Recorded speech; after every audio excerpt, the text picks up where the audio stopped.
Hello and welcome to the Dissidents Podcast, brought to you by the Institute for Liberal Values. This is where we talk about how we can strive for a world in which freedom and reason are at the forefront of all human society. In this week's podcast, Elizabeth Spivak and Mike Burke discuss the contemporary international situation with regards to Israel, the United States, Iran, Gaza, the West Bank, China, and critical social justice. Okay, hello and welcome back. Today we are going to talk about social balance on networks, the dynamics of friendship and enmity. Elizabeth's going to lead the discussion on this because this is psychology. So I guess we'll probably start off with interpersonal relationships and then move on to see how the theory plays out on the international stage, which is more my sort of thing. As usual, please like, subscribe, leave a comment, share, and so on and so forth. We've got some listeners on various podcast apps, but especially if you're on YouTube, like hardly anyone watches us on YouTube. So it's especially important if you're one of the 25 people that's watching us on YouTube, to share, leave a comment, like, and so on and so forth, because we would like to grow our presence on that platform, given how many people watch it. Right, so that out of the way. Yeah, I picked this article because of everything that's going on in the world. And I want to learn more about international relations. I know basically nothing. So just remember that when we get to this part, that you're going to have to talk to me like I am, like, I don't know, in high school or something. So, you're going to have to dumb this down for me. But yeah, this is an old theory, this balance theory. And it's actually Heider's theory, although this article is by Antal and Redner. And it is called Social Balance on Networks, the Dynamics of Friendship and Enmity. And they're interested in how social networks evolve when we have friendly and unfriendly relations. So the idea is that it's essentially a triangle, and we have ourselves. In the interpersonal version, we have ourselves and two other people, and if all of us like each other, it's considered a balanced triad. If all of us dislike each other, it's a balanced triad also. So that's something to remember, that disliking each other. And then it's also balanced if, I like you and you like me, and we both dislike someone else. It can be balanced if I dislike you and you like someone that I also dislike. So it doesn't have to be sort of an, I guess, in mathematical terms, an equilateral triangle. It just needs to be that, if I dislike you and, you like someone that I also dislike, that's a balanced triad. That's totally fine. It gets complicated when I like someone that you dislike, or vice versa. And again, this is like a super simple idea, right? But researchers have started, as math has evolved to be able to, and big data has evolved. They've started to look at how balance theory can be applied at an individual level, and then how it cascades out, sort of in a chaos theory kind of way. And what constitutes sort of a utopia, they actually mentioned this, would be maybe all balanced, right? All balanced in a positive way. So everyone likes everybody else, right? Which of course is never going to happen. And how when you and I shift something in order to balance my relationships, that creates possibly a problem for you. And so in a in a workplace, in a family, in international relations, how does this idea of a triad, sort of cascade out? And I do think that it's completely relevant to interpersonal relationships in this, in in any time frame. But right now, where we have these,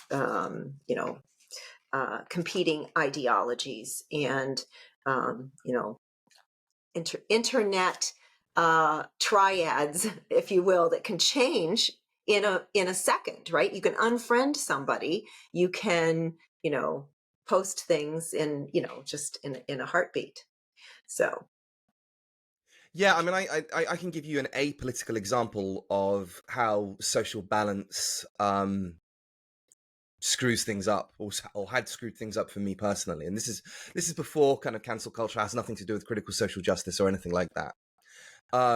I remember my first serious girlfriend, and we shared all of the same friends. So we existed in a really tight network. We all had parties all of the time. We all got on really, really well with each other. It was really, really nice.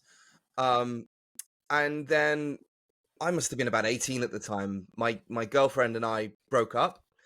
Um, but we did so on very amicable terms. So, it was just, we were 18. I think she was 19, each going our separate way. Um, and so we remained friends, right? Um, and so all of the socializing just continued as it had done, right? We were going to the same parties, everything was happening, everything was going well. The social situation was still stable. We weren't in a relationship, but we still got on with each other very well, and she got on with everybody else. And can you guess what happens next? well, I mean, I would just say that you just described is extremely uncommon. So Actually, I'm sure weirdly, I'm sure it takes a turn for the worse, but I'm just saying it's very uncommon. That is not a, yeah, that's not a, weirdly, I've always kind of got on with my ex-girlfriends. There's well, none of I'm them not that talking about you. I'm saying like, yeah, in the yeah. broader So anyway, culture. Yes. everything's going well, and then one event happens that shatters the social balance. She gets another boyfriend. Oh yeah. It's all over there. Yeah. Now, the boyfriend didn't actually dislike me or think I was a bad bloke or anything like that, but he just felt that it was really Sure. awkward.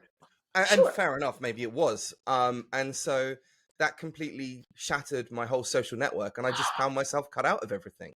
Right, Like right. suddenly I And it wasn't could getting have invited to easily gone parties. the other way, right? Like that those two people could have found a different group of friends or whatever. And we see this in, Dear Ann Landers or whatever. It's like, my daughter's getting married and, she doesn't want to, she wants to invite my ex and I want to bring my new spouse. And so, it's, what's going to happen when we get there and who's not going to speak to whom and all that kind of stuff. And, the again the article gives the example of a coworker. You one coworker decide, three of you like each other fine for a while, and then one decides they don't like the other one, and now you have to choose the easiest. So one of the things, and we talk about this all the time on the podcast, that frankly, we're going to take the easy way out most of the time. That's just human nature. And, at first you might try to negotiate, you might try to make friends, you maybe get those two people to be friendly again, or try to be friends with both people. And it's too much. It's, it's too much work. And so you end up sort of choosing sides. And in this sort of contemporary cultural mess that we're in, um, I do see that more and more, where people, it's just like, this is complex stuff that we're trying to, come to terms with. And it's just easier sometimes to just cut ties and create balance in another way, and they actually even suggest, one way that we can create balance is not to cut people out, but to actually make a different kind of attribution. That person didn't mean to be nasty, or that person didn't, they didn't understand what they said. And so we can sort of make this forgiving attribution that would that would also preserve balance, in an entirely different way. Um, and I'm not sure that I just don't feel like we're there. We're not doing that right It's now it's in it's very society. in this cultural moment. It's very, very, very difficult to do Mhm. that because everything has been dialed up to the nines. So, for example, if you said something like, I feel that Black Lives Matter is a significant social movement and therefore needs to be studied from the perspective of a social psychologist, um, I would think that that was perfectly reasonable. But then somebody else who is very ideologically invested in that movement, not necessarily everybody who's invested in that movement, but somebody who's very ideologically invested in that movement might immediately jump to the conclusion that by trying to studying it, you're introducing the possibility that systemic racism and unconscious bias are not a thing and don't dominate the whole of society. And therefore, you, Elizabeth Spivak, are Are upholding white threatening. supremacy. Yes. Yeah, you're Yes. threatening them. Yes. And they might genuinely believe that. And if you can kind of see from that logical point of view, if those two precedents are true, right? If it is true that systemic racism really is a terrible thing, if it is true that all whites to some degree have it, and if it is also true that by questioning it, you're underplaying it and therefore protecting racism, if those three things were true, and then you were challenging that, then it would follow that you are participating in racism. Of course, those three things aren't true. But you can see that many academics believe that they are, or have somehow managed to convince themselves that they are, based on spurious evidence. But there we are. And therefore, you become a threat, right? And so, Yeah. So we're introducing like a whole this whole parallel mission into organizations, whether that's academia or business, uh, that is creating another imbalance, right? right. It's another reason to, for these triads and this network of triads to get out of balance. And one of the things that in one of the articles, not the article that I sent you, but they took data from a fraternity, Hmm. and who's sort of like your dating example. So who's friends with whom, and it's there's a hierarchy, right, and all this kind of stuff, pledges and everything, and they followed groups of people over time, and what they found was that eventually it just some um and then they did like a bootstrapping, and they did like a fake iterations and that kind of stuff, and so they looked to see what could have happened in different ways, and sometimes the system just wore itself out. It Hmm. came to a conclusion in a way, in some of these relationships in the real fraternity, sort of came to a place where there were no more adjustments for a while, not because there was balance, but because people just got worn out, and they just sort of quit making adjustments. They kind of withdrew, and that's kind of easy to do, in your workplace or in school or whatever, where you can just kind of you absorb yourself in your work, or you know whatever at the fraternity party, you find somewhere, you find some other sorority house to be at or something like that. But when we're and maybe in your workplace you can stay absorbed in your work, but in these examples we still have to go to these places, and we have to we have to be in a place where there's obvious imbalance, where we're just worn out, and these are not they said these are not optimal solutions. You would think that people would keep adjusting, but sometimes people didn't. They just I stopped for a I while. don't. I don't. I'm preemptively worn Yeah. out. So Yeah, like me I too. when I new places, I get into new places, I am not interested.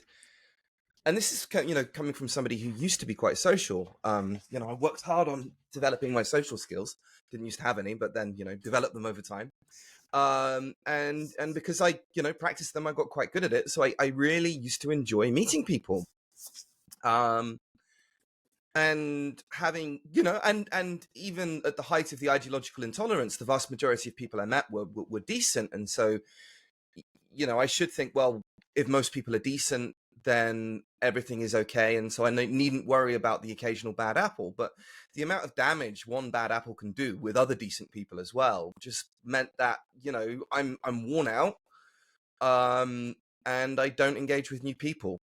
I almost never. Yeah, I me too. And I don't think that we're alone. I think that this is happening in a lot of workplaces where a few people are defining, what it means to be a good employee, or what it means to be anti-racist, or what it means to be, you know, whatever. And that, some people are just getting worn out and withdrawing. They're not even trying to adjust their, they're not trying to adjust towards balance anymore, because no. they're just disengaging. And uh, the the authors, call this, sort of a little bit of an embarrassment, right? That they actually say in the article that that's kind of embarrassing, that we would get to, to a place where people, where even the mathematical models just kind of quit, you know. Well, I mean, yeah, I mean, but checking out, I mean, even within the group of people who I would kind of agree with because they were pushing back against critical social justice excesses, I've kind of given up on them too. I like, know. suddenly, uh, there's this gay conspiracy trying to turn the kids gay and stuff like that. Like, I can't be, I Yeah. can't be, I just don't want to engage with people like that. I just find Yeah. myself just in a completely different place. I mean, I can't imagine, the last job before the present university that I work for, I can remember joining that university and feeling excited about meeting new people, Yeah. striking up new friendships, adding people on Facebook, having conversations, discussing things. Do you know how many new Facebook friends I've got at my new university? I don't even know. Zero. Zero. Yeah. Because Yeah. I just do not engage with people. Right. The only way I would engage with people a little bit is when students find me on Instagram, and that's that. But Instagram is just Mhm. pictures of bottles of wine and that Right. I've drunk and things like that. So it's not anything particularly engaging in an intellectual Right. way, and that's such a shame. Um, Yeah. I engage with people on Twitter, but the vast majority of people I engage with on Twitter I've never met. Right. So I don't engage with anybody who I know in the real world. And so, yeah, I mean, I'm completely worn out by this. And I think there's more and more of that also. Now, like how do we define, a balanced triad online? How are we iterating towards balance online? And, I mean, I don't know. I don't know what what this, sort of this really, what used to be a really important theory in psychology even means anymore, because it got applied to all kinds of, balance theory got applied to all kinds of things. You know, it was this really simple idea that then people took and ran with into all different areas. And I don't know what that looks like. And because it seems so easy to solve your problem by just blocking someone now. You just, um, and I think that feels maybe better than having to go into the office and just ignore people, just like, oh, can't deal with it or whatever. So maybe that's another thing that's driving people online, because you can establish balance, you can, do it quickly, just want to, Yeah, I mean, like I remember I was having a conversation with somebody a couple of weeks back who was just completely unhinged. He was just saying, if you block me, I've won the argument. I was like, I'm not sure it works like that. Maybe it does in your head that you can But like assert, block. but why? Because you're completely unhinged. Yep. Just like bizarrely unhinged, making kind of trying to make allegations about my sexuality, which is just like you can call me gay if you like. I don't regard it as an insult. So therefore, I'm happy to just say, yeah, I'm 100% gay. Love blokes. Whatever. Yeah. Just Whatever. It's not an insult. And the fact that you're making that kind of, the fact that you're using that as an insult says nothing about me and quite a lot about you. Or more recently, people calling me Jewish. Okay, yeah, I am. okay. Whatever. I'm a gay Jew now. Fine. Again, because neither of those things are insults. But when I'm dealing with people who are that unhinged, I mean, it's fun to keep them around for a little while just to laugh at them. But then you can't really find balance with somebody who is that. You can have a Yeah. And these, go. right. So you have this idea. So if we think about it like as an idea and two people, right, then after a while, you quit engaging with the person because you can't change, their agreement or disagreement with an idea, and you're not going to change yours. But I don't know what we do with these huge networks, like these, just vast networks, or even things like a company, like, not a news feed, but like a company Twitter account or a university Twitter account where people can post stuff. Like, what kind of relationships are those, and what So kind of balance would Well, I you mean, seek? let's if you want to start with companies and Twitter, let's go with Bud Light. So you know about the whole Bud Light Oh drama, yeah, right? oh yeah, So Dylan Mulvaney, some people say it's a he because he's just pretending to be a woman. He's not genuinely right. trans. Some people say he's non-binary. She likes to be called she. I don't care. Dylan Mulvaney strikes me as a bit of an idiot, but that's it, right? But Beyond jumping that, on the bandwagon, no, but I maybe don't getting some care. money. Yeah, right, right. That's what I'm Yeah, no, saying. we're Like, fine who jumping on the cares? bandwagon, getting some money, doing girly stuff. Like, I mean, I roll my eyes, Yeah. and that's the strongest response I can muster. If Dylan Mulvaney wants to go around prancing around like that and gets loads of money and loads of followers, then I wouldn't do it. But good on you. If you're having fun making money, then great. I really don't care. Um, so anyway, Bud Light, obviously being or up until very, very recently, being the number one selling beer in America, and the people in America who drink lots and lots of beer are what, working class men? I mean, I do think that was probably Bud Light's, target market. Absolutely. Yeah. Okay, so you've got a balance there between the image of the brand as being kind of working class, kind of Hmm. gruff, and then the kind of person who buys it because they see it in that way. And then a new marketing director is hired, and this new marketing director, she is very, very woke, and she decides that she wants to capture a new market. Right. Presumably, she didn't want to alienate the old one. Uh, Right. she probably didn't want to. She probably thought, well, okay, if I use this advertisement, that other group, of course, they'll continue identifying with the brand as it is the brand, right? They won't move away from it. Um, and so they get Dylan Mulvaney in, and now it's kind of like a new kind of queer stroke trans, or people who sympathize with those people, which includes me, by the way. I sympathize with those people a great deal. And we want to get that more kind of sophisticated, kind of what she would regard as sophisticated, younger kind of demographic on side, presumably because she thinks that the working class older male kind of lot are dying off. And so she hires Dylan Mulvaney. He does the whole girly girl thing, and look what happens, right? The Yeah. relationship completely collapses. Um, Yeah.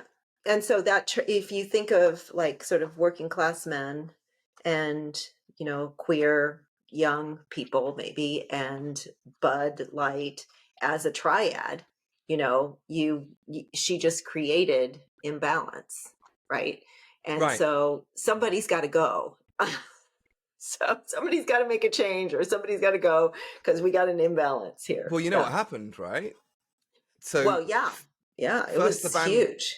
first the band was boycotted and completely destroyed because their original customer base walked away. Right. And then the brand started kind of half-heartedly backtracking and saying, "Oh, no, no, no, Right. no, no," and maybe some Come half-hearted back, come apologies. back. Come Yeah. back, come back. And then the new group that they were trying to court were just like, "What the hell? Yeah. Now you're not being supportive of Dylan." And they left as well. So, I mean, it was completely Yeah. introduced But it imbalance on created both sides. balance. But yeah, it created balance again, Right. yeah, in not in a, and not again, not in a good way. And I would argue that that similar stuff is happening at universities where they're pursuing, in many cases, not all universities, but many are pursuing social justice goals, assuming that the educational stuff will sort of take care of itself, sort of like the Bud Light drink, the middle class, working class males. That'll just take care of itself. Like all the educational goals, we don't have to worry about that. Well, let's just focus on this stuff over here. And they're creating a version of the Bud Light catastrophe because they're, pursuing another market and ignoring their original uh, their original market. And I think that it's a similar thing is happening where, we're getting, people are saying, well, I guess not that interested in college anymore. I'm not that interested, that society is saying it's not worth it. It's, whatever. And it's like, you know, um, if they turn back to that and say, go back to standards or go back to, maybe adding back some of these majors or doing whatever it is that's associated with, you know, the acquisition of knowledge in college as opposed to just Wow. getting What an grades. idea. Yeah, what an idea. Then, then we're going to get, well, you don't care about, equality of outcome anymore. Oh my God. And I think that, I really do think that your description of Bud Light is a good sort of analogy for some of the things that are happening in education. Who could have seen this coming, Elizabeth? Um, yeah. So I do really want, though, I really do, because this article actually, you get down to like almost the last page and they say, oh, there's this international application. And I thought of you immediately, because now I have an opportunity for you to explain to me. Um, I mean, I mean, I'm interested in, the Ukraine, Russia thing. And I'm also, of course, we're, interested in, the Middle East, Israel and Palestine and Gaza. And, this whole area and who's aligning themselves with whom Oh, so this is and, very um, interesting. and how these shifts are occurring because again, just like the cascade in your office building where friendships and relationships and all this kind of stuff are realigning.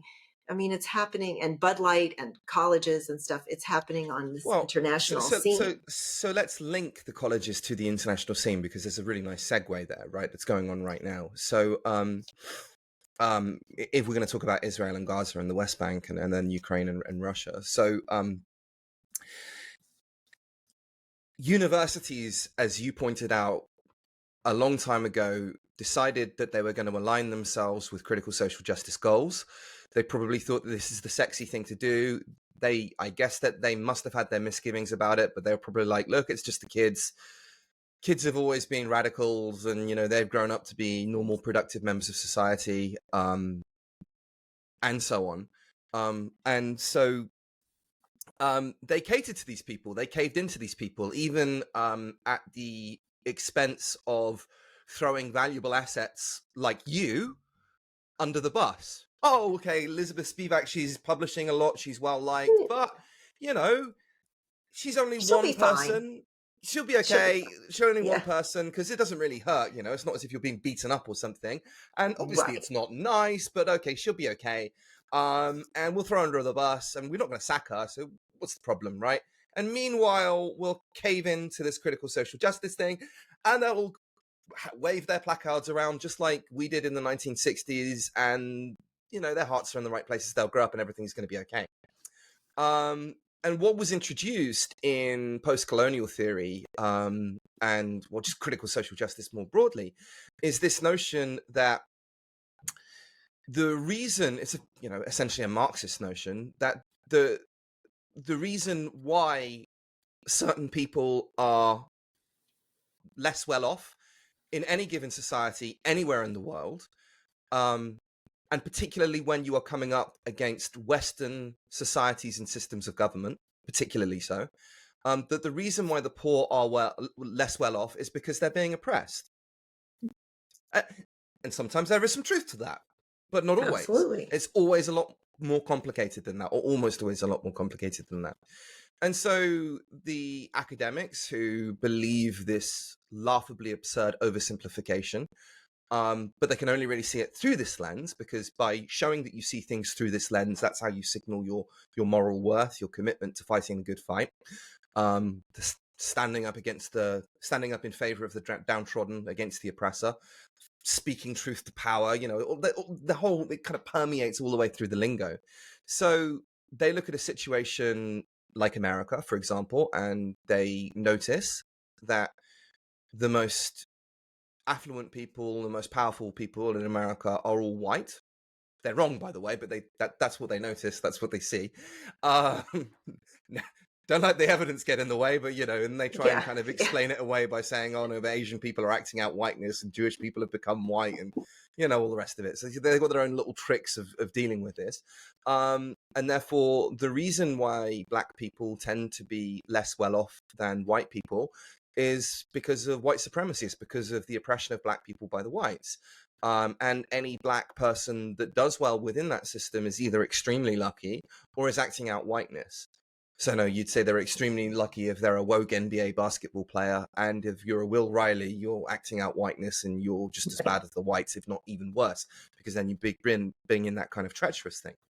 So this has completely permeated university. I mean, arguably it's been there even before critical social justice became a thing, because you had lots of Marxists in university who believe a version of that, right? But back in the 1990s, these people were held in check by other people who believed other things, and so they didn't reach the kind of critical mass that they have now. And also Marxism in a way was a little bit less severe, because it was only really about economic status, and therefore you couldn't start to single out people for being white or cisgendered or heterosexual like you can now.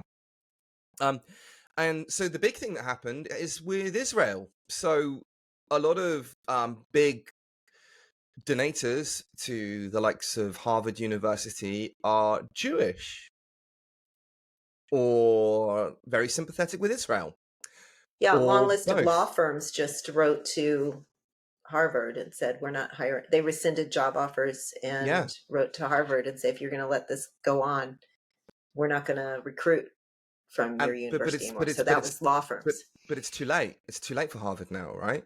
Yeah. If they had have listened to somebody like people like us 10 years ago, when we would have said, look, this is madness. If you don't do something, then I'm not saying that Harvard's going to be destroyed, but the No, damage to because the I'm pretty institution. sure that I'm pretty sure that somebody actually wrote this up, that if they never get another donation, that they can continue on, through multiple generations, even if they never got another donation. So, Harvard might be able to, yes. But but little a lot schools of like mine, not so much. no, No. or evergreen, right? And so now you've Yeah. awoken a whole kind of wealthy class of Americans to the problem, right? When you've got people on university campuses committing appalling acts of anti-Semitism. And you get the usual idiots on Twitter who say, "Oh, this is just kind of Israeli propaganda." No, it's not. Like there are videos of people saying, we want a Jewish genocide on UCLA. Yeah. Not we want an Israel. We want to get rid of Israel. We want a Jewish genocide. Students afraid to leave their rooms, kids in London not being able to go to school, anti-Semitic hate crimes, according to the Met Police in London, are up something like 1,000%, right? So this isn't propaganda, this is real. And this has I been do fomented think, within the university. yeah.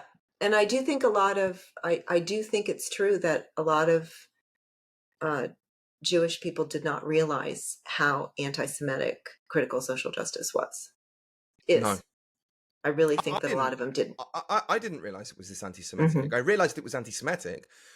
I didn't realize that they would go through it for this extent. And I suppose it makes sense to explain the critical social justice perspective, right? So again, they would look at Israel, and they would look at the people in Israel who are Jewish, and they would compare them to the Palestinians, and they would say, okay, well, the Jewish people are richer and better off, and the Palestinians are kind of somewhat under the authority of the state of Israel. In the West Bank, they are, not so much in Gaza. But, in Gaza, they were up until about 2005. And so, therefore, the reason why the Jewish people are rich is because they've oppressed the Gazans. And the reasons why the Gazans or the Palestinians in the West Bank are poor is because they've been oppressed by the Jews. And therefore, it might be ugly when you get things like rape and stuff like that, but by all means necessary, you have to resist the Jewish oppressors. And you shouldn't really criticize their tactics because, again, the oppression that's happening against the Palestinians is so much worse. Now, and then they're going to go and cherry pick a few instances when Israel genuinely has done something bad and said, look, here's an example. How can you argue against it? Of course, you can argue against it because it falls back on this, again, laughably absurd oversimplification of oppressors versus oppressed, and assumes that the moral superiority is always with the people who are worse off, and that the only reason that they're worse off is because they've been oppressed, which is all nonsense, right? But that, again, universities pandered to that because they didn't see something like this coming. Mm-hmm. And so initially what would happen is that the universities would lean in favor of the students and cut out voices like ours who were trying to say, if you go down Right. this way, short term, sure, throw Elizabeth Spivak under the bus. That's going to make your student population less angry, and maybe that makes your job easier as an administrator. I can see why you're going to do it. It's rational in the short term, but in the medium to long term, you're absolutely destroying your institutions. And we've been saying this for a long time. And now, again, somebody like a Harvard, or a Dartmouth or MIT might be able to survive. But many universities won't be able to survive. No. And there you go. And so now balance is being brought, right? Where they've lost the student population, they're going to try and get back the donors, but you're going to lose both of them when you should have just told the students to grow up. But you weren't brave enough to. You're too cowardly to do that, and now you're paying the price. So balance is happening, and the consequence of that balance will be the destruction of large swathes of education. Right, because again, balance doesn't necessarily mean utopia. Good. No, it does not. No. So can you for the international relations impaired like me? Yeah. So Okay. can you can you talk to me about like Saudi Arabia, Iran, what's going on? Who's aligning with who? How is this Right. balance? How are these triads sort of adjusting themselves in ways that are, affecting, I mean, for example, wasn't Biden supposed to go to Saudi Arabia, but then didn't at the last minute because there was some realigning? I'm just, so give me, I need a class. Okay. All right. I mean, so where to start? Okay, so first of all, the Middle East has always been a bloodbath. Going back to the ancient world, it's the cradle of civilization between the Tigris and Euphrates rivers and the so-called Golden Crescent. But it has been an absolute bloodbath. If you ever find yourself in London, go to the British Museum and you can see some of the kind of Mesopotamian reliefs of people being flayed alive. And all kinds of horrible stuff, right? So if you think that the kind of atrocities that Hamas carried out on Israeli civilians who were living in a very civilized society, that's not out of character for the region, historically speaking. And it's tempting for us as Westerners to think, well, we have that kind of monstrosity in our past.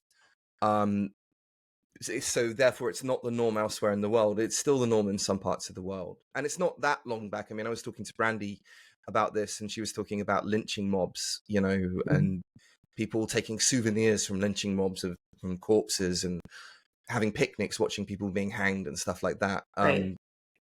So it's that kind of barbarity is not that far back, and it's very much within the human psyche. But the Middle East is an absolute hellhole.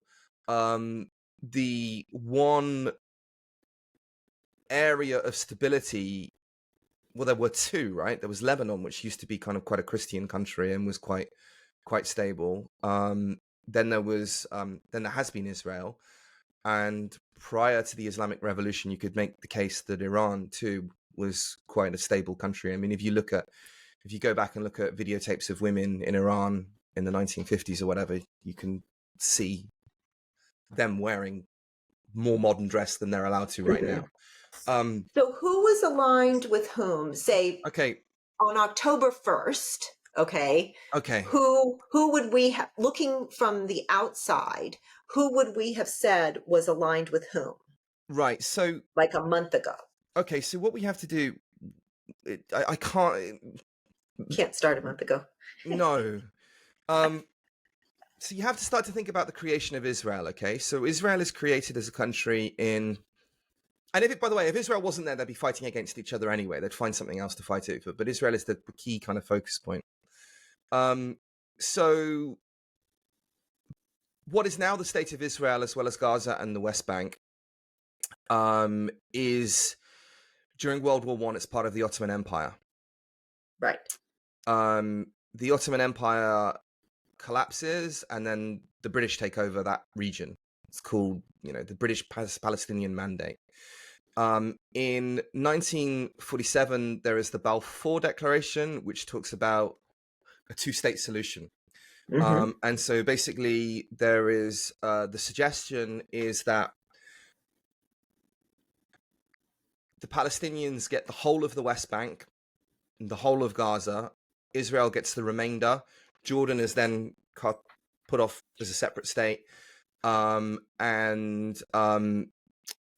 Jerusalem becomes a kind of united international protectorate type thing. So it's kind of between both countries. Both citizens are able to access Jerusalem because it's this big holy city for both Islam, Christianity, and of course Judaism. So Israel says, yes, okay, fine, we're declaring independence, and the Palestinians say no, and basically everybody declares war on Israel. So what was then Transjordan, Syria, Lebanon, Egypt, Saudi Arabia, Iran, all of them declare war on Israel. Okay, so everyone agrees that Israel is the bad guy. That everyone in that area. Everyone in that area decides that they're going to basically chase Israel into the sea. Literally, they're going to chase the Jews into the sea. That's what they say. So there is an attempt to wage an actual genocide on Israel, and there's no ifs, buts, or maybes about that. That was very much what happened. And this is like the 1950s? This is 1948. 48, okay. Then the Israel wins the war, takes some pretty horrific losses, and it wins the war. And then it resettles, kicks quite a lot of Palestinians out of areas that would have been the Palestinian state had the Palestinians agreed to it. Many of them still stay within Israel. So Israel still has a population of about 20% that are Arab Muslims. So, when people say that it's an apartheid state, it's just plainly not true. And, then there is tension that carries on until, at that point, the West Bank is absorbed by Jordan, and the Sinai and Gaza is kind of more controlled by Egypt. Then the next thing that happens is there is another war in 1968 where the Arabs have another crack at attacking Israel. It's called the Six-Day War. And this isn't like the 1948 war, which was, Israel lost about 1% of its population then. You can imagine what that was like, Jews having fled the Holocaust and, Right. And in 1968, the Israelis absolutely wiped the floor with Egypt and Jordan in particular. Then in 1973, There is another war, which is a surprise attack on Yom Kippur, which is the holiest day in the Jewish calendar, and it's the Yom Kippur was also the day in which the 7th, the attacks just happened, right? So it's on the anniversary of this war.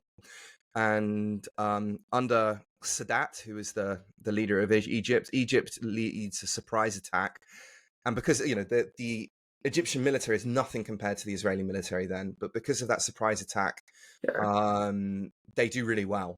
And then that, ironically, it's a military attack, by the way. So what happens in 1973 was nothing like what happened in the 7th. The Egyptians didn't start running in and raping Israeli women and dragging them off Right. to be Right. slaves or anything like that. It's a It was a more legitimate. traditional It was a military. traditional military surprise attack, and a very successful one. Um, and actually, from that point on, that then eventually leads to the return of the Sinai to Egypt, and parts of the West Bank. Well, the West Bank stays where it is, but there's a kind of, from that point, the normalization of it's called the Camp David Accords. The Hmm. normalization of relations between Egypt and then Jordan begins up till right now, where basically, because Egypt is an Arab state, they have to make certain noises about the Palestinians, but basically from a leadership point of view, Israel and Egypt are quite friendly. So, there's no threat from Egypt invading. Egypt, by the way, the Palestinians have caused all kinds of problems as they've kind of tried to get out of that area in other Right. countries, such as Jordan, where there was a war over there, like a kind of civil war, that Hmm. was led by Yasser Arafat, who's famously, famous Palestinian leader. So Egypt and Jordan and all of the other countries, the Arab countries in the region, they're going to make noises, but none of them want anything to do with the Palestinians. None of them are taking any refugees, for example. You could even have a 3-state solution where Egypt would control the Gaza Strip. It has done historically, and Jordan could control the West Bank, but neither Jordan nor Egypt want that because they know that the Palestinians are trouble, essentially. Okay, so that So puts us where who's we are today. yeah, right. So who's allied with Israel internationally that's not in the area? Well, let's focus on the area and then let's move out Okay. internationally, right? So Okay. I would argue that if Egypt could click their fingers and make all of the Palestinians disappear tomorrow, they would do. The Jordanians, by the way, the Palestinians are kind of a mix between they're Arabs, right? Um, I would argue that if the Jordanians could click their fingers and make all of the Palestinians disappear tomorrow, they would. But because they're Arabs and because they are Sunni Arabs as well, so there's a big difference, right? Because you've got the two main branches of Islam, with the Shia branch and the Sunni branch. The Palestinians are Sunnis. Hamas is Sunni. Egypt is largely Sunni. Saudi Arabia is the major Arabian power. And Saudi Arabia's official position has always been very, very hostile to Israel. They've wanted to get rid of Israel. They fought a war against Israel within living memory. And even now, the population is Arab, so there is a lot of solidarity with your average ranking day file Saudi Arabian and Israeli, and Palestinian, although crucially less and less so. So as we've had a switch over in power from the present serving king of Saudi Arabia, and it's not even clear if he's Copus Mentis or in a coma or something, and nobody's really seen him for a while. Hmm. And then we have, for the past few years, we've got a guy called Mohammed bin something, MBS. I struggle remembering MBS. Yeah. these foreign names. MBS, he's known as internationally. Yes. And he has basically made it perfectly clear. Yeah, he's a brutal dictator Yes. who has murdered journalists. But in spite of those really rather obvious flaws, he doesn't want Saudi Arabia to be the kind of theocratic nightmare that we imagine Saudi Arabia to be today, right? So he's seen over a lot of liberal transformations in the society, and he doesn't really care for the old guard who would have that kind of solidarity with the Palestinian people because they're Sunni Arabs. He doesn't really care about that. He knows that he has to pay lip service to that, but he really, really doesn't care about it very much. And he would much rather normalize relations with Israel because that's a potential trading partner and somebody that is actually worth being an ally with, right? The Palestinians bring nothing to the table for Saudi Arabia. They only bring problems to the table. Israel brings quite a lot to the table. So what was happening is we were well in the process of normalizing relationships between Saudi Arabia and Israel. And the other major regional power who are not Arab, this is one of the big, they're a Muslim power. A lot of people think they are Arabs. They're not Arabs, is Iran. Iran, which is, again, a largely Shia Muslim country. They knew that this kind of that if there is an alliance between Saudi Arabia, who have always been their enemies, and Israel, then that completely disrupts the balance of the region, right? It's suddenly Iran is now surrounded, and the other countries, the likes of Lebanon, Syria, Yemen, none of them matter. None of them have militaries that can project power really much beyond their own borders. They can lob a few rockets across. They can maybe do some raids, that kind of, they could do the kind of thing that happened on the 7th. But they can't seriously damage Israel. None of them. The only people. So Iran, Iran and the Palestinians, especially Hamas, are becoming that they're sort of the outsiders. Like if we're on this, like the others have, if not formally, informally, sort of allied themselves with Israel. Right. Again, not necessarily formally. So we're getting this sort of Iran and Palestinian Muslims in Gaza and the West Bank, right. So sort of as the other 2 points. So Iran has been fighting a proxy war against Saudi Arabia with the Houthis, right, who are a Shia kind of group in Yemen. And there's been all kinds of atrocities committed by Saudi Arabia because Saudi Arabia is not a very nice country. Neither is Iran. Right. I know maybe lots of lovely architecture and history and stuff. I don't want to say that that's not nice, but certainly from a regime level, neither of them are good guys. But again, so there is this massive regional rivalry between Saudi Arabia and Iran, and they are fighting proxy wars against each other. Weirdly, so there are two Iranian terrorist proxies that are threatening Israel and launching rockets into Israel. The more powerful one is a direct Iranian proxy called Hezbollah, and they're in Lebanon. And then the lesser powerful one is in Gaza and the West Bank, although the West Bank is more ruled by the Palestinian Authority, which is quite separate and doesn't like Hamas. They're also awful, by the way. The leader of Mahmoud Abbas the other day, the leader of the Palestinian Authority, was going on praising Hitler. And Hitler wasn't really an anti-Semite. The Jews were doing this and this and this. So not a great guy. But anyway, so Hezbollah are an Iranian proxy. The Iranians do that kind of intelligence work really, really well. So you think back to the Trump presidency where they took out Soleimani, who's one of their generals who was kind of helping organize this kind of anti-Israel military proxy military. Then in Hamas, which is Sunni Arab, but nevertheless is still a Shia Iranian proxy, which is weird because they're both they both consider each other heretics. But Hamas is should be a proxy to Saudi Arabia because they're Sunni, but Saudi Arabia doesn't want anything to do with the Palestinians.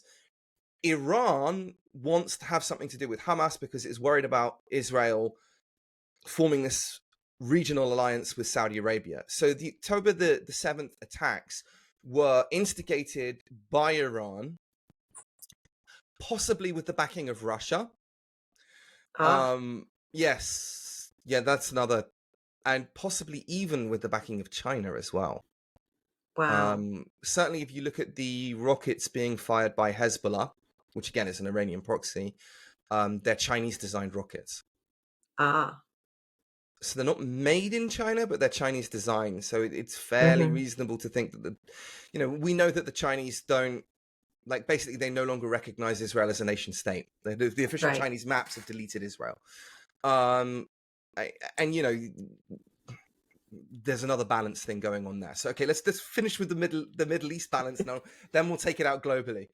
So you can see what's happening. So there is a balance is threatening to form between Saudi Arabia and Israel, because the current leadership of Israel really doesn't give a crap about all of that religious stuff. Let's be a modern country. Let's make money. Israel's a worthwhile ally. They probably won't stab us in the back. The Palestinians, they bring nothing to the table, and they've caused trouble wherever they've gone. So that's the thinking in Saudi Arabia. But we have to be careful about this because we know that our population is Sunni Arab. So it's going to be a little bit difficult to set up this kind of alliance. And so when Hamas launched this attack, knowing that they would attract a lot of Israeli fire back, they knew that the Saudi Arabian citizens would be shocked. But Saudi Arabia is still leaning towards Israel because, again, the leadership doesn't really care. So, for example, there was an interview that you can watch on YouTube on the Saudi Arabian broadcaster. And, this is the Saudi Arabian broadcaster, right? Again, this is not America. There is nothing that goes on the Saudi Arabian broadcaster that is not explicitly okayed by the regime. And one of the Hamas leadership, I can't remember his name. He is having this Ali Bakir, I think. I can't remember. He's being interviewed on Saudi Arabian TV and about the attack, and the Saudi Arabian anchor is absolutely chewing him up. Why did you do this? Did you have permission? Why didn't you consult your Arab friends? What is it you're doing? And symbolically, the anchor who is chewing this Hamas leader up is a woman, right? So there's a lot of symbolism in there, right? Because that's big, two fingers if you're British, one if you're American. He's chewing up a Muslim hardline terrorist is being chewed up by a woman, a female anchor on Saudi Arabian TV who's not wearing a burqa or anything like that. You can see her face and everything. So it's symbolizing this is the new guard Mhm. showing absolute disrespect to Hamas. Meanwhile, the Houthi rebels in Yemen, who are again Iranian-backed, who had a war with Saudi Arabia, are now trying to fire. They've declared war on Israel. There's no way they're going to actually get into a fight with Israel other than fire rockets over. So Saudi Arabia has now started shooting these rockets down, which is a huge thing. So these rockets Okay. being fired out of Yemen into Israel, and Saudi Arabia is shooting them down. Okay. So they're acting like an ally. Right. Right. So what is going on in the broader picture? How does this relate to the broader picture? Okay, so why would Russia want to be Yeah. involved in Israel? Well, there are two reasons. Number one, Russia actually has substantial Muslim minorities in places like Dagestan. So did you Okay. see the clip on the airport where those people were running around the airport looking for Jews? Did you see that one? No, I did So a not. plane from Israel landed in Dagestan, which is part of Russia, which is a overwhelmingly Muslim part of Russia, and there were gangs of people basically just stormed the airport, checking people's passports. They wanted to find Wow. and murder anybody from Israel because a plane from Israel just Right. landed. Now, the airport staff managed to hide the Jewish people or whatever, so they didn't get hold of anybody, so far as we know. But interestingly, the Russian government didn't really do much to punish these people. Mm. It was a kind of a slap on the wrist and the rest of it. There was no kind of big thing because the Russians are very, very afraid of losing that Caucasus mountain barrier, like Chechnya, Dagestan, which is all overwhelmingly Russian, because then it loses one of its geographical barriers that it can control. It can stop invading armies getting in. Incidentally, that's why they're after the Carpathian Mountains. They want to push through Ukraine and get to that Right. Carpathian Mountain. So when they have population collapse and they can't defend themselves, because Russia's big and empty, so it's easy to move an army around in there and attack. But if you control those mountain ranges like they did in the Soviet Empire, then you can protect your country. If you don't control them, then you can't protect the country. So they really want to take the Carpathian Mountain range, and they really need to maintain control over the they really want to take the Carpathians, and they want to maintain control over the Caucasus. The Caucasus is So, going to be difficult to hold because of the ethnic Muslim population. So if okay. they come out in favor of Hamas and the Palestinians, they're showing to that population, look, we're on your side, right? If Okay. they come out in So, favor of Israel, then those regions that have already got uppity in the past, it wasn't that long ago that there was a civil war in Chechnya, might very well launch another one. And especially they might very well launch another one now, considering how diminished the Russian military is in Ukraine, which is being completely degraded right. and exposed as not being the world power that everyone thought it was. So that's the first reason why Russia is interested in the Palestinians. The second reason why Russia is interested in the Palestinians is because it wants to divert military aid away from Ukraine and into Israel, right? So America Right. becomes Yeah. focused on Israel and protecting Israel, and it's no longer that bothered Right. about what's going on in Ukraine. So Okay, what let's. has this what before we go to China, what does that addition of, so now we've got a fourth, I mean, we've got more than four players here, but a fourth, so what's the triad with Russia then? So it's, so they if they align themselves uh, with the Muslim commu- countries, okay, so then they're you know in opposition with Israel. So I guess we've got balance there So also, we've got right? Russia. Russia are closely aligned with Iran. Iran has been supplying drones that have been they were effective up until a point in Ukraine for the Russians. Certainly, I mean, I wouldn't say they were massively effective, but they were one of the more effective parts of the Russian military effort, which has been very ineffective overall. So there is balance between Russia and Iran, which is another reason why Russia is entering into Right. the conflict on behalf of Hamas, right? The Russians can't get there, right? If you think of the Soviet Union type, they could have thrown a plane over and they could have actually invaded. They don't have that military capacity anymore. They can't get there. But they can supply intelligence. Maybe they can supply weapons. I mean, they can certainly supply intelligence and support, and they can give it, Hmm.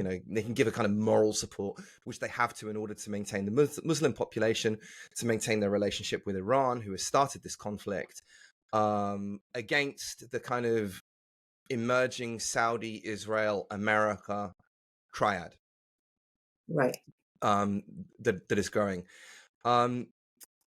There's also another reason why Russia would want this to happen.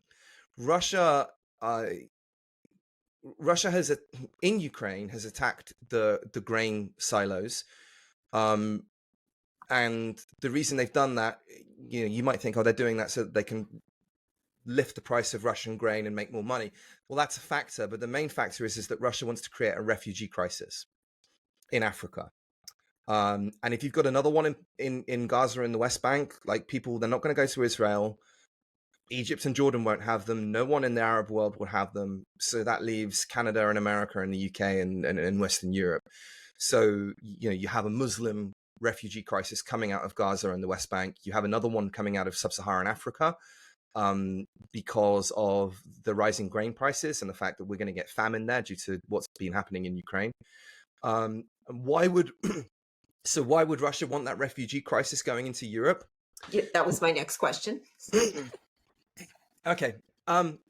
Well, what kind of values?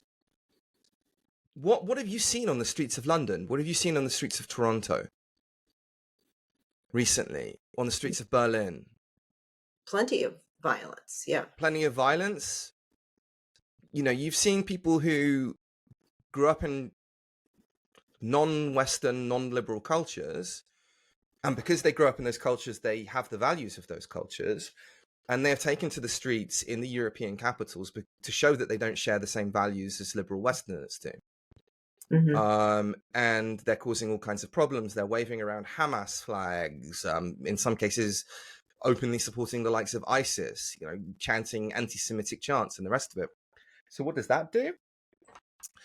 Well, that increases the likelihood of a right-wing government coming to power. So this is what the Russians are really hoping for.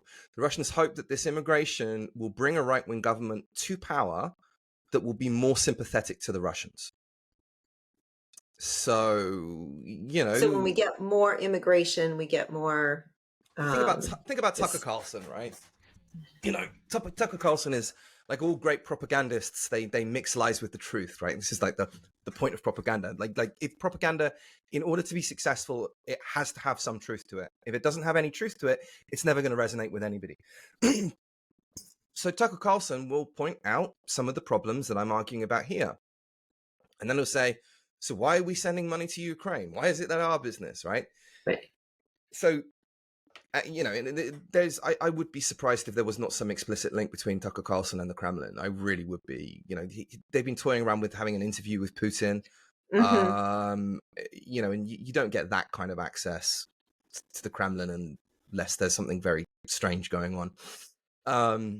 But certainly a lot of the American right in the United States is very, very, very tribally aligned against, not necessarily against Ukraine, but against being involved in Ukraine on a military level, Right. against sending all of the spending into Ukraine. So if that government comes into power, perhaps under somebody like Trump, what will happen if Trump gets into power is Trump will lean on Zelensky to make a ceasefire with Russia. Russia will lick its wounds. It won't attack the rest of Ukraine. It will continue to control Luhansk and Donetsk regions, which they still largely hold, and Crimea. It will say we're not gonna do anything. We're not going to attack Ukraine, and it will stick to its word while Trump is still in power, right? And then when he's out of power or somebody else, they will have rebuilt their military and they will come back and they'll attack again.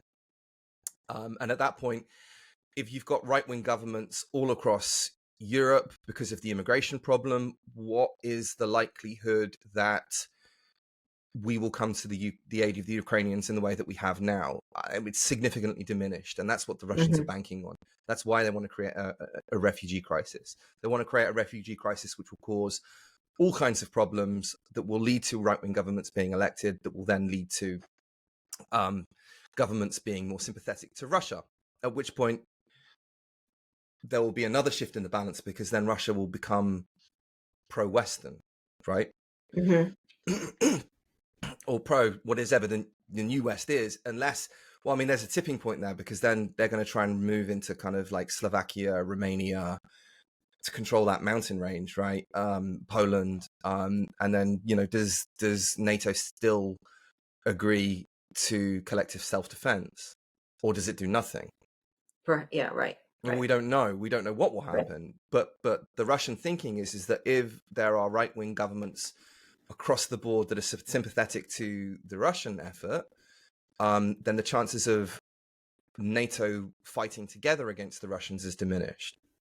But if the Russians do push into those countries and NATO does fight the Russians, then the Russians are going to get their asses handed to them in a way much, much, much worse than the Ukrainians have done, largely with obsolete weaponry, obsolete by NATO standards. Hmm. And then the Russians are going to have no choice but to use nuclear weapons in order to achieve any strategic aims that they want, right? So this is why we have to stop the conflict dead in Ukraine. All right, So so why would China get involved in this whole Israel Middle Eastern mess? okay, so well, you would think that China has its own Muslim problem with the Uyghurs, right? So it's carrying out some of the worst ethnic cleansing since World War II. So you look at what happened inside of Israel with Hamas. what China is doing to their own Muslim population is probably a lot worse than that, Mm. or at least as bad. You know, you've got forced organ transplants, women being raped in centers, husbands being arrested. Suddenly there's a new Chinese man has moved into your house, and, you know, all kinds of really dark stuff that's happening to the Uyghur population in China. The difference being Hamas like thinks this is all great, so they film it and boast about it, whereas the Chinese try to kind of keep a lid on it. Stop the information getting out, although it is getting out because there are huge splits within the Communist Party of China. It's not as united as it might seem from the outside. Okay, so why does China have an interest in backing the Palestinians? Well, what China wants is it wants at least 3 major wars to be ongoing that the United States has to be involved in, right? So it wants there to be a war ongoing in Ukraine. It wants there to be a war ongoing in the Middle East. So it would very much like it if Iran and Hezbollah started waging a war against Israel. Because remember, you've got 2 aircraft carriers in Right. right there, right now, right? And so Right. the idea is, and then they want another one, probably on the Korean Peninsula between Korea and South Korea. Mm. And the idea is that if all of those wars are ongoing at the same time, America will be overstretched, Hmm. and then they'll attack Taiwan. And America won't be able to do anything because it will be too committed in too many conflicts. Right. Now, I don't think the Chinese are right. I think that America can actually cope pretty well within all of those conflicts, provided, and this is the key point, provided it has domestic support to be involved in Right. maintaining the global order. But again, if we have right-wing governments in the United States, in Western Europe, the idea is that America will be less inclined to be Hmm. involved in any of those conflicts, which will mean China has a better chance of taking Taiwan. So this is the play that is coming from Xi Jinping and Vladimir Putin. And they haven't got long to pull it off because their population demographics is so bad that they're looking at a Right. kind of a point of no return where they won't have enough people to wage a war in Ukraine. You know, right now, Russia has maybe 6 million people that it can draft up. You know, don't give them any guns, realize that they're going to be extremely poorly equipped, and just throw bodies at the Ukrainians, hoping that, you know, with superior numbers, you'll eventually overwhelm them. The Chinese will have to do something even more brutal in order to just land and secure a beachhead in Taiwan, let alone progress through the cities into the jungles and the mountains, which will just be an absolute bloodbath where the Chinese will take hugely disproportionate losses, even if they manage to take Taiwan, which I don't think they can anyway. I just think it's too difficult and they don't have the military expertise to do it. I don't think they do. But definitely if America is fighting 4 wars or 3 wars, sorry, and if there's somebody like Trump in charge, then they have a shot. They have a better shot. And that's what Xi Jinping wants to do. But in 5 years' time, 10 years' time, he won't have the population to launch an invasion of Taiwan. Yeah. So does that make sense? It does. I feel better. I hope listeners feel better. That was a bit of a history lesson, but also it helped me to sort of think about this realignment and, you know, who's befriending whom and how, these adjustments are going on. And it always helps me to think about a psychology theory applied to anything. Yeah, It yeah, always yeah, helps yeah, me. yeah, yeah, yeah. But this particular one is so simple. This balance theory is just so simple. And to think about these, sort of adjusting triads um, and not just countries, but groups of countries that then become a node in one of the, at one of the angles. So I mean, Um, another yeah. major point in the Arabian, sorry, in the Chinese conflict will be Japan. Japan is remilitarizing at a frightening pace, and their military has existed alongside the American one, right? So it's really good, really, really, really, really good. And so there could well be if America does not come to the aid of Taiwan, Japan will almost Hmm. certainly, and Japan will wipe the floor with China. Just no contest. Japan has probably the second best navy in the world, second to the Americans. And then also the Americans are trying to help the Australians remilitarize, or not remilitarize, but militarize, because they never really had much of a military. And so now they're getting nuclear submarines. Wow. So the interesting country to watch in the region will be Pyongyang, right? Well, it's not city, Pyongyang, North Korea. Let's see, it's not really in the Kim dynasty's interests to fight a war against South Korea, because if they do, they're done. Um, you know, so you could see maybe North Korea tipping over towards the Western side, and that would be a big problem for China. That started to happen under Trump. Ah, Yeah, it did. It's just that Trump actually yeah. went When he over and walked met him. across the, yeah, Right, yeah, right, right, right, right. yeah, Um, Trump had his diplomatically. Trump actually had his saving graces. I mean, the problem was that he alienated his whole intelligence community, which turned against him, and because he was just such an arrogant arsehole. Um, but yeah, so we are at the moment living in a very, very unbalanced world. And it yeah, yeah. seems to be a world in which America is slowly retreating. And that, I mean, there's other factors that I'm not bringing into this. For example, like Armenia Azerbaijan conflict, right? Because Russia used to be able to project power across the whole of the former Soviet republics, and not so much in Western Europe, but certainly in Asia, and say to them, look, we may not be economically anywhere, but we still have a first-rate military, and if you take even one step out of line, we'll absolutely annihilate you. And that's what kept peace within the likes of Azerbaijan and Armenia, right? And now that the Russian military has been exposed to be as inadequate as it is, and not Hmm. just that, being degraded through actual physical loss of troops and equipment, it can no longer project power. And that's why we have the Armenians are being invaded by the Azerbaijanis, who are backed by Turkey, who's the next up and coming regional power that will replace Russia, because they have young demographics and so on and so forth. So we're seeing, so you're going to see wars all across the former Soviet Union. I predict, I don't think things are going to work well for the Russians. I predict that you'll probably start to see, hopefully this will happen before the next election, where you might start to see the likes of Dagestan, maybe Chechnya beginning to break away from Russia, in which case Russia won't be able to continue to fight in Ukraine. We'll see. But what Xi Jinping and Vladimir Putin think right now is that we are in the magic window where they can tip the world from the unipolar Right. world, which is, completely American dominated, to a multipolar world in which America hasn't been weakened, but America is no longer interested.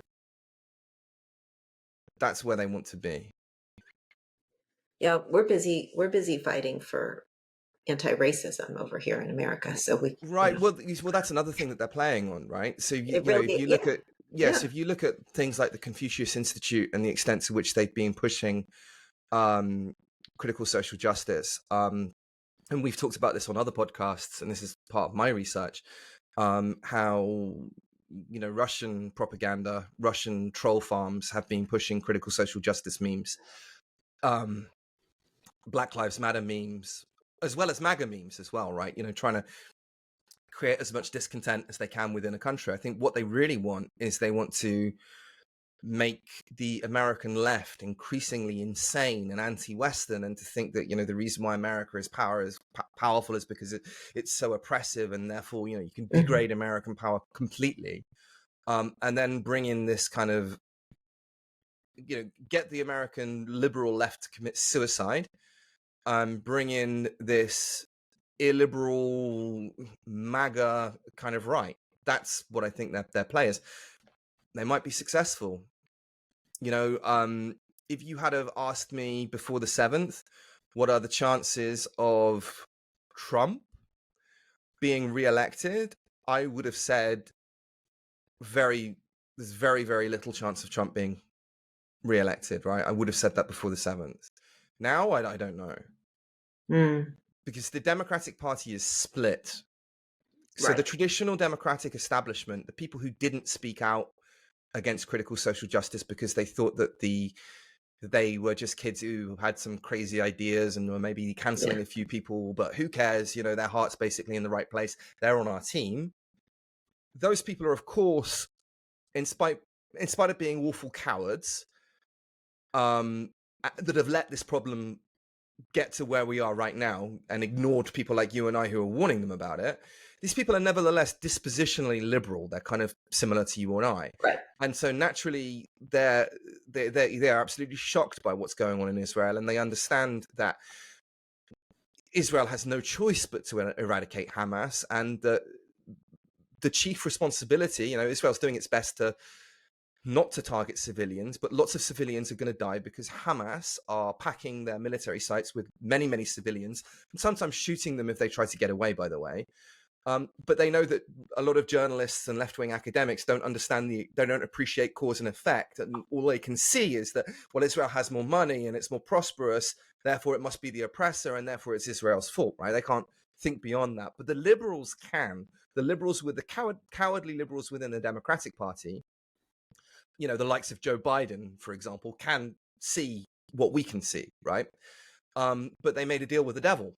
They made a Right. deal with, the AOC caucus, the Squad, Rashida Tlaib, and these kind of idiots. Even when there's overwhelming evidence that shows that there's this rocket that's been misfired and it's Well, and landed on the right she's there is, crying, and yeah, the right has done the same thing. I mean, they're well, yeah. basically it made deals with these 8 people who were, just extreme, and you know, so So, yeah, it's. I mean, we've said this before. It's like the two ends are just eating the middle. I mean, yeah, I mean, you and I have far more in common with a moderate center-right Republican like Will Riley, right? right, Or Glenn Lowry, who's like a kind of Reagan conservative. Far more in right, common with somebody like that than we do with somebody on the crazy woke left. But because of the tribal way in which the Democratic and the Republican Party are organized, the alliance has been done. The alliance has been struck largely between liberals like right, us and the woke left. Obviously not us because we're not cowards, but right, between liberals that would otherwise be like us right, and the woke left, and moderate Republicans and their MAGA and crew, yeah, right? Whereas we're much, much closer to moderate Republicans than we are the woke left. And the moderate Republicans are much closer to us than they right, are the MAGA right. Um, but the way in which that's been organized is just absolute chaos. So, if we go down there is a kind of a civil war that will be unfolding, especially as the civilian casualties continue to ratchet up in Gaza, which they will do. And the Qatari propaganda, because Qatar puts out a lot of this propaganda, continues to gain influence and continues to operate through channels that have been long established through Harvard, the New York Times, and all those places. As that continues to happen, then liberals, particularly Jewish democratic liberals, or Jewish sympathetic to Israel liberals like me, are going to go to war with the woke lot who are anti-Israel and are saying that Israel's committing a genocide, right? There's going to be a war. Those two positions are not reconcilable. right. And so Biden is now in a really difficult position. So who's he going Yeah, to appease? Does he go with his head and do what we would do, or does he follow where his rabid kind of fashionable supporters are that hold power within the elite institutions of America, like the New York Times, like Harvard, and so on, and then start criticizing Israel and siding with the Palestinians? Which way does he go? Yeah. I don't know. I don't know which way he goes, but the Democratic Party is completely undone now by this rift, because you could kind of paper over it, right? And the way you would paper over it would be to ignore people like me and you Right. and say, oh, Mike and Elizabeth, yeah, they're right. Critical social justice can be dangerous, and this person shouldn't have been cancelled, and that's terrible. But, the real problem is not this. And, most of these Right. people, and that's what they did. They papered over it, but now they can't paper over it anymore. So one side has to win. But, if Biden comes down in favor of Israel, or continues to be in favor of Israel, as the propaganda intensifies, as support for Israel drops off, which is what always happens when Israel gets involved in a conflict, is he able to win an election next year? Right. And if he goes the other way, which is to appease the likes of the New York Times and Harvard and the rest of it, and starts caving into pro-Palestinian demonstrators who have obvious links to terrorist groups, some of these protests in London, for example, and in Washington are being organized by people that not just the intelligence services, but the public in general know have direct links to Hamas. This information's out there. So if he goes down that route and he starts aligning with those people, then I couldn't. I mean, if I was American, I couldn't vote No, for a Joe Biden that was doing I that. don't see how he could get elected if he did that. But See, I think he'll be elected by people who stay home. I mean, it will be because people stay home.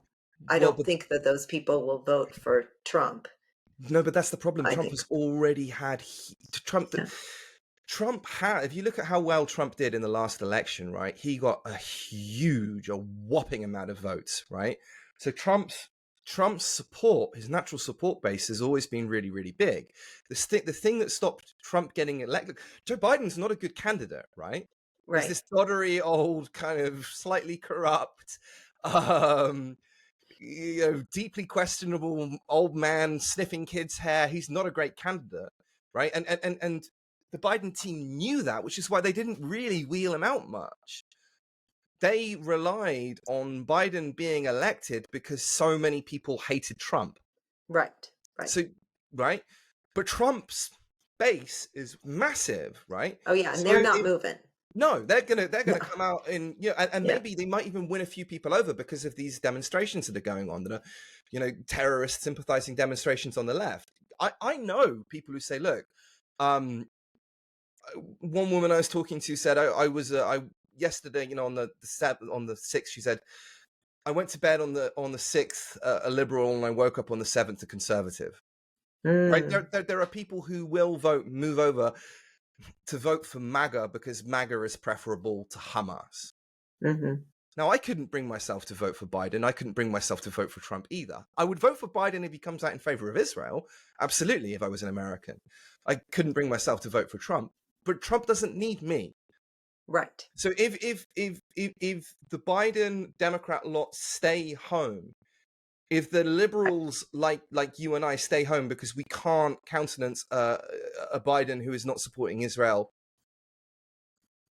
then Trump wins. right.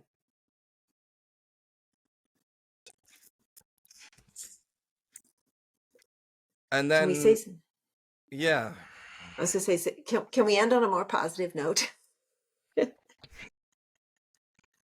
Yeah, I don't know if we can. I don't. Is there a two-state solution?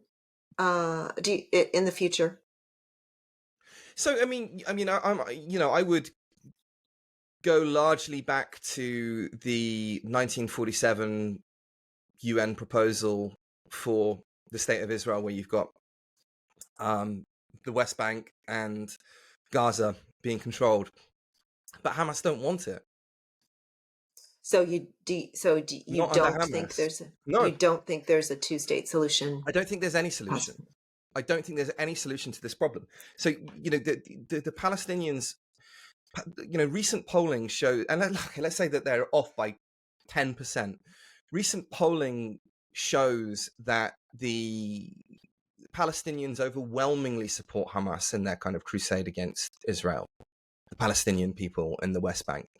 You can also see movie screens being set up in Gaza showing Hamas, just the atrocities, and all these everyday people are going and watching them. So the sympathetic thing, the kind of trendy thing that most liberals would like to say is, oh well, look, it's Hamas and it's not the Palestinian people. Right. Right. Unfortunately, that's not true. Now Hamas, okay, I mean, let's give the argument some credit. Hamas were elected in 2006, and they have not held a democratic election since then, and they've bumped off their political rivals in Fatah, right? But they still remain popular. There were some protests against Hamas because they were mismanaging the kind of aid resources that was being sent to them. Right. They were using all the aid resources to build terrorist attacks Right. and infrastructure to bury them underneath civilian targets, so as to prevent the IDF from attacking them. So there were some Palestinians who are pissed off and protesting about that, but the Palestinians, roughly 75% of the Palestinians, according to recent polling, support Hamas. So can you have us and Hamas say, it's not just about Hamas. It's not just about Gaza and the West Bank for Hamas. Right. It's the whole, It's and it's getting not about. It's not even the whole of Israel either. So their ideology, and they're quite open about this. They want to conquer the whole of Israel, right. And then and beyond. then beyond, right? Right. Because they want there to be a kind of caliphate over the whole world. And plenty of So Muslims in America want the same thing, by the way. if not a two-state solution, then what? Well, there's the three-state solution, which would be that you basically try and convince, by hook or crook, Egypt to take Gaza and Jordan to take the West Bank. So I like this because it brings us back around to the balance theory, right? Because now you've got three, Right. and you can establish some kinds of So relationship that could be what that would look brought like into balance. what that would look like would be brutal oppression of the Palestinians in the West Bank and in Gaza by the Jordanians and the Egyptians, because that would be the only way that they could control those territories.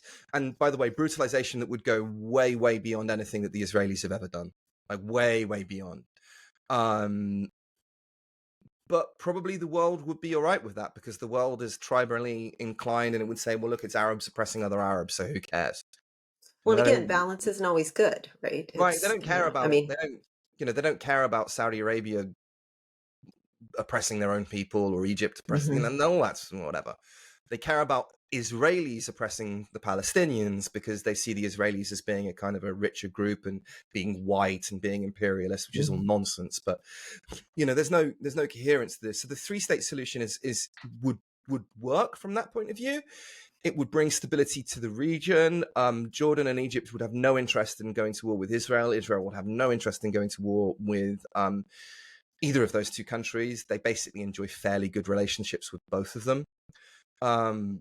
And the other countries that are around Israel, they're basket cases anyway, like Yemen and Syria, and, whatever militaries they have. They have their own problems. They have their own problems. They don't have a military that could project peace, project power. And then, that would just leave Iran, and any conflict between Israel and Iran would Israel would win that war, and it would probably have American support as well. Anyway, but the problem is that the Egyptians and the Jordanians want nothing to do with the Palestinians. They don't want it. Yeah. Nothing to do with them. They will not have it. And so what do I think will happen? I think that Israel will eradicate Hamas, and in the process of eradicating Hamas, it will make another version of Hamas Mm. that will come back and be just as bad as the previous Hamas was. Right, right. And there will be another attack like this that we've seen. I don't see there being any good resolutions to this conflict. But the least bad resolution is if Israel eradicates Hamas, gets rid of this threat, and does a far better job in defending its borders than it did last time around, which never, I mean, this never should have happened. It was a cataclysmic intelligence failure not to know Hmm. what was going on, and not, the Israelis have been lulled into a false sense of security by Hamas. They thought that Hamas had gone to governing Palestine and were caring about that when they didn't. And by the way, Hamas said that. We lulled them into a false Right. sense of security by making them think that we were about governing now and we'd given up the jihad. It was just rhetoric. But no,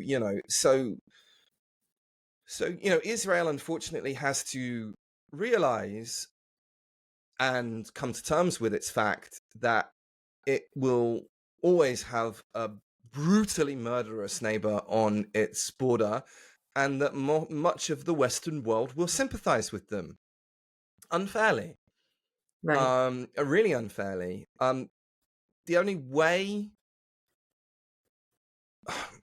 the only way you could really change this would be a direct United States, Saudi Arabia, Israeli alliance, and to topple the Iranian regime.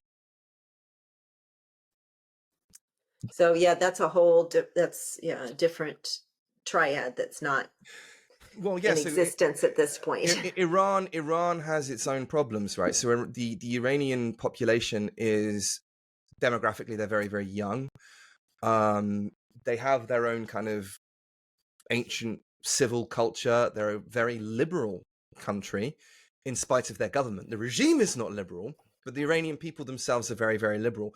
And I have contacts within Iran who are very confident that most Iranians not only hate the regime there, most of them don't even like Islam either. Mm. Because Islam is a foreign ideology to many Iranians, right? They're originally a Zoroastrian nation, and Islam came in as a kind of conquering force. And so historically, a lot of them have wanted to be rid of it, and a lot of them now, especially the younger ones, have no time for it. So the Iranian regime is on, and you look at how widespread the protests are in Iran. So the Iranian regime could be toppled. And that would then, because you would then no longer have the Iranians pushing Hamas and trying to dominate Gaza with propaganda. Saudi Arabia as a Sunni power could fill the void and convince them to calm down. Saudi Arabia doesn't want any war in the region either.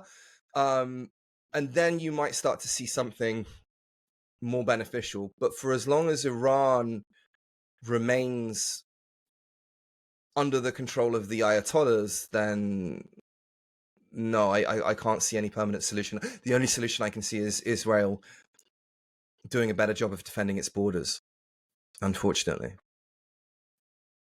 Well, I really appreciate you going through this with me. Granted, in this very public way, but it's complicated, and I feel No, I mean, it makes me feel. I mean, when I was listening to you go through all of this, it's like, oh no, this really is complicated. Like, there's a reason why I don't understand it. You no, can't just jump in on October 7th and understand it. no, You no. can't. You It's can't. You can't yeah, even really. I mean, jumping in and starting with the Ottoman Empire was even an oversimplification, right? Because you can right, go back even further and you can start to say, well, how many empires have controlled that piece of land? But originally, it was a Jewish state. Originally, going way back thousands of years, right? And it was the promised land, the land that was promised to the Israelites right, by God. Now, I don't believe that to be true, but they do. yeah, Some of our friends, some people right. that we really care about, like hello, Brandy, and David, they believe it to be true. And so there is a real, it's not just home for these people. Do you know what I mean? That would be enough. It would be enough for them. That was their home and that's where they've grown up. but it's a religious home for them. It's a sacred place of part of them, and it is for the Yeah. Palestinians too, by the way, right? Right. Jerusalem is one of the key cities in Islam. um and you can really sympathize with the Jews. You can even sympathize with the Palestinians. But there is no good solution to this, um not until Iran is out of the picture, unfortunately. Okay. Well, I would not have even thought until we went through this. I would not have even thought that Iran was, important to the mix or to a potential balance, in the region and beyond. So, Yeah, I mean, so what we're, I mean, really within the region, the Israeli conflict is this recent Israeli conflict has a lot to do with the rivalry between Saudi Arabia and Iran. Um, and the Saudi Arabian regime is just as bad as the Iranian one, but the Saudi Arabian regime, the key difference is indifferent to what happens in Israel, maybe even in favor of good things happening in Israel because, they can make money off it. mhm. Um, the Saudi Arabian regime wants American military protection as well. It's something that they're really trying to negotiate for. So one of the things that might happen. So before this conflict kicked off, the Saudi Arabians were inviting the Chinese over for kind of negotiations that lots of symbolic pomp and circumstance and all that kind of jets and palaces and but the negotiations didn't really go anywhere because the Chinese don't really have anything to offer the Saudi Arabians. So if you think about what China exports, it's usually cheap stuff, right? It's not stuff, the kind of luxury goods that are in great demand within Saudi Arabia, which is an oil-rich kingdom. Saudi Arabia is vital to, even with America as fully energy independent, let's say under a new Trump administration that ratchets up oil and everything. Saudi Arabia is still vital to world security because of the amount of oil it exports, even if it's not vital to American security. But again, Saudi Arabia also has its own internal problems. And so Saudi Arabia is desperately after a security guarantor. And it's kind of courting the Chinese. But it's courting the Chinese, I think, in order to send signals to Washington, because the Chinese can't actually project power into that area. So we might see an alignment, a very close alignment between Saudi Arabia, Israel, and America against Iran. But I just don't think there is anybody for appetite for war with Iran in America, or enough people who have an appetite for a war with Iran with America. Even Right. though I would be in favor of that happening, because when you start to think about something like war, the temptation is to say, well, look, if we declare a ceasefire between Israel and Palestine, will that save a lot of innocent lives? And the short answer is absolutely yes, it will in the short term. Right. But in the long term, just as is the case with Russia, if there's a ceasefire between Ukraine and Russia, will that save lots of lives? Absolutely. A lot in the short term, but then Russia will rearm and come back stronger. Right.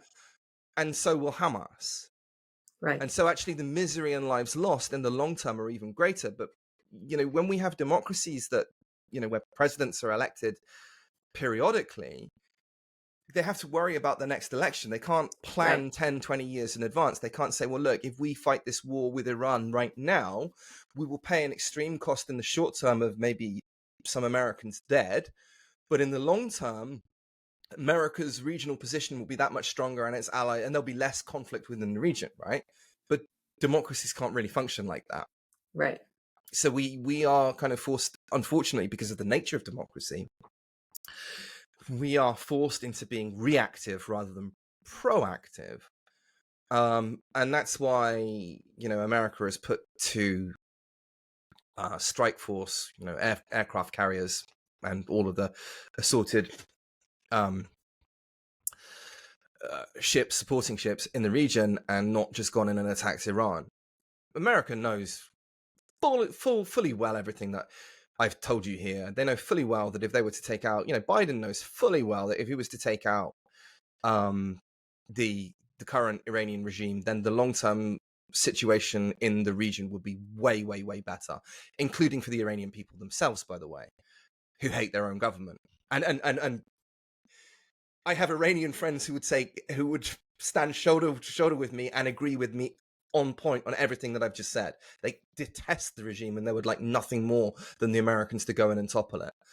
But again, America doesn't have the will to do that. And part of the reason for that is because there are so many people in our elite institutions who are convinced that the West, even the West broadly speaking, which includes Israel and America, is all part of some evil empire without thinking, what is the alternative? Like Iran, China? So Maybe yeah. this, maybe I mean, in the spirit of, losses in the short term, for gain in the long term. I mean, maybe this will tip the scales in terms of the critical social justice movement. I don't know. I know that Well, when I sent an article to a Jewish friend of mine, like, 2+ years ago now, where um, you know Jewish a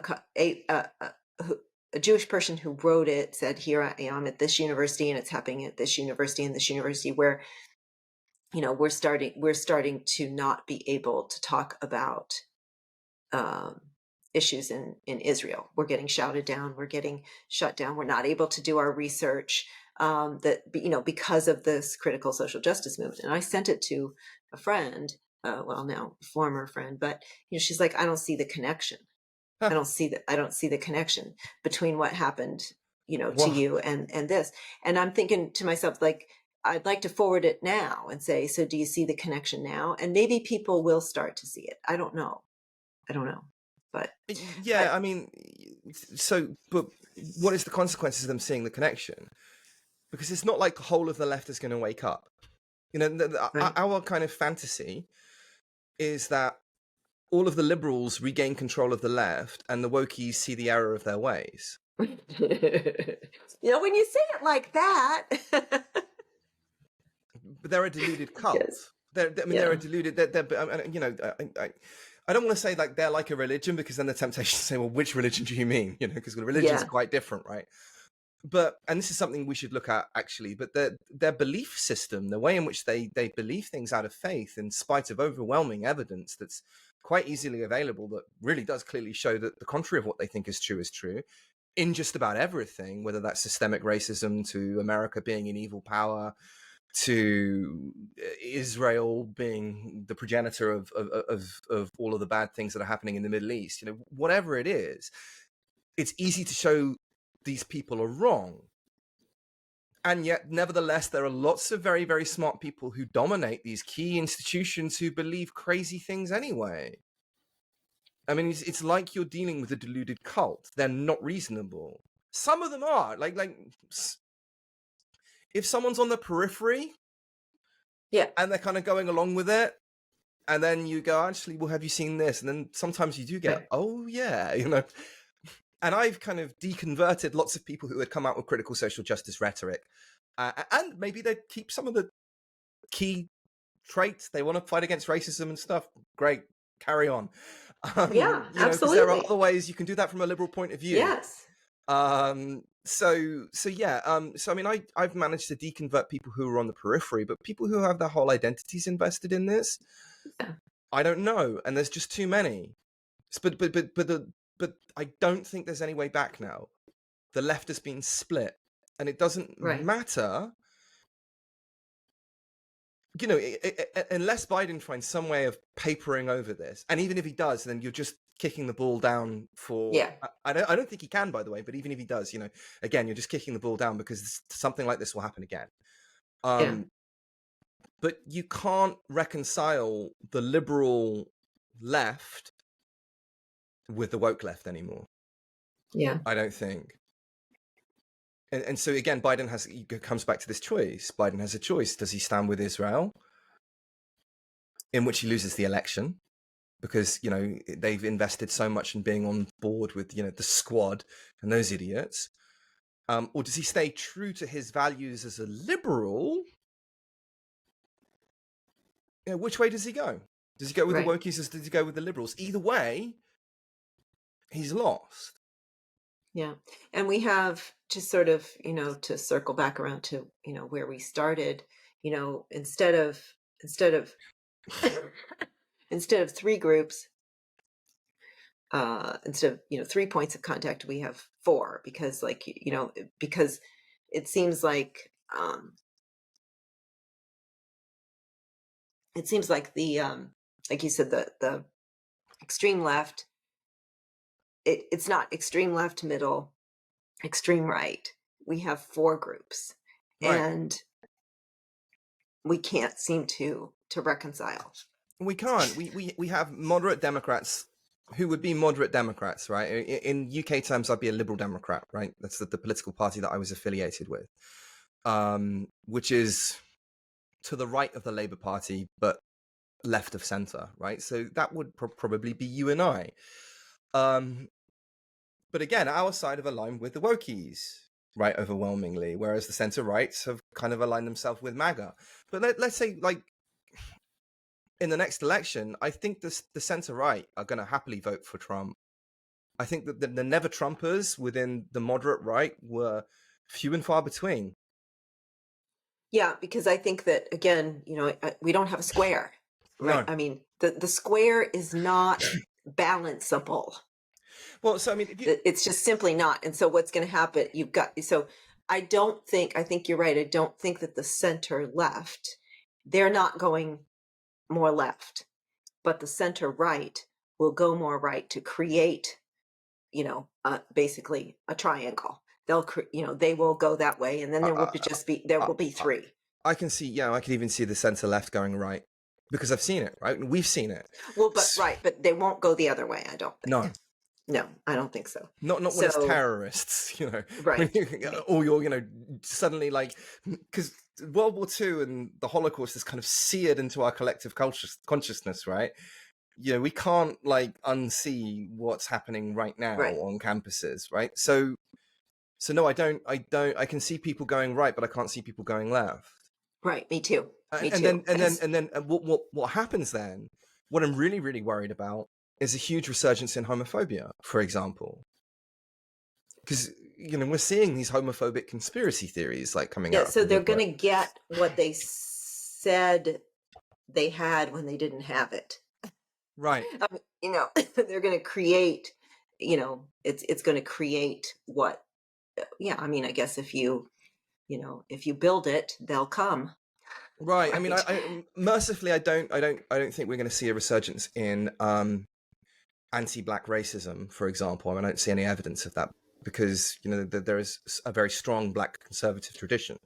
But certainly, I can see a black backlash against perfectly innocent gay people who, you can even see it right now. Like, people on Twitter call me a groomer because they think I'm gay. Oh yeah, that's definitely the latest. They think I'm gay thing. because when I'm saying this is a conspiracy theory, okay, groomer, you're grooming kids because you want to sleep. Yeah. How old do they think we'll be by the time these kids are, groomed? I mean, for crying out loud, Yeah, I mean, it's like, I don't know. I mean, anyway. but again, I've been speaking with right-wing academics who, one of whom with a straight face told me that, well, I don't want to be prejudiced against gay people. I'm sure they're fine, but I don't want my kid being gay, and all this LGBT tolerance is turning the kids gay. Yeah. I'm pretty sure it doesn't work like that. Yeah, exactly. I mean, the most you could say is maybe as if they were bisexual and society was intolerant, then they might be more open to Right. And maybe that might result in a slight decrease in birth rate. I don't know, but whatever. Yeah. I mean, and people should be entitled to explore themselves however they see fit, irrespective of bigotry based on some accident of birth. And up until about 5 minutes ago, everybody agreed on that point. Even the conservatives. Yeah. Even the conservatives have moved beyond that bigotry. But now we seem to be walking it back, thanks to people like Big Ron DeSantis and Christopher Rufo, unfortunately. James Lindsay, who again, the typical trick. Let's point out some weirdo in TikTok who we all agree shouldn't be let anywhere near kids. It's not Right. wrong. The weirdos are out there, but it's not representative of a wider conspiracy Right. theory. But yeah, I can see that coming back. That will happen if MAGA gets back. Russia will continue to wage wars. China might feel that they can have a pop at Taiwan. The consequences of having the consequences to world peace and the domestic consequences of having a kind of an increasingly isolationist America under Trump, or even worse, someone like DeSantis, who is like smarter and more eloquent than Trump, is really, really frightening. So yeah, I really don't know where things are going. Again, before this, I would have said that Biden is a shoo-in because, but now the rift between the liberal left and the woke left just can't be, that genie can't be put back in the box anymore. Yeah.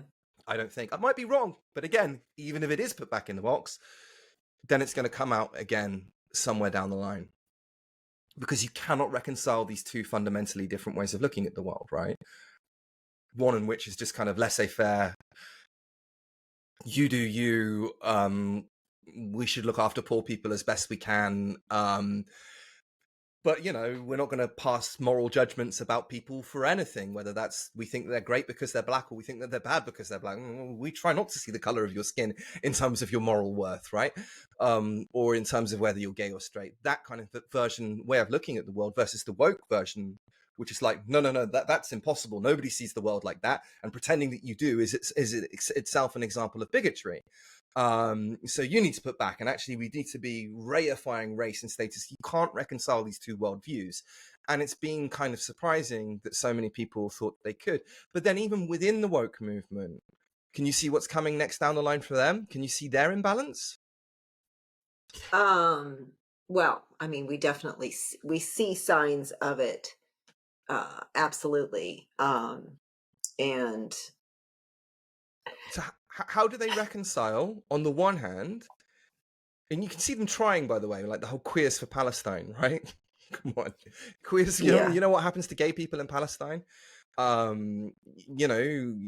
Abducted, murdered. It's not legal. It's not safe to be gay anywhere in the Muslim world, with the possible relative exception of Turkey.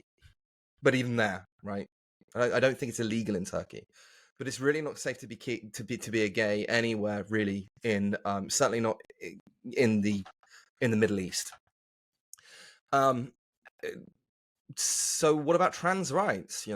What about gay rights? How's that going to go down with the Muslims? Exactly. Yeah. So even within the woke movement, they have their own imbalance. Yeah. And that has to collapse at some point. And we've already seen signs of it. It was one of the, I can't remember the name of the city, you might be able to remember, that had elected a largely Muslim local government, and then which immediately started tearing down all the pride flags and stuff like that. And then the local progressives were shocked. We thought you were on our side. It's like, Yeah. They're not on your side. So interesting times. Well, thank you again for your patience. Pleasure. And on that note, again, please leave a comment if you want to discuss the complex imbalances in the socio-geopolitical situation that are unfolding all around us, and what is the least bad solution. Whether you agree with me that the least bad solution would be to take out Iran, knowing that you couldn't do that because the democratic incentives just wouldn't allow that to happen anyway, or if you can think about some way to do it, please let me know. But if you're completely unhinged, then I might block you. All right. Okay, bye-bye.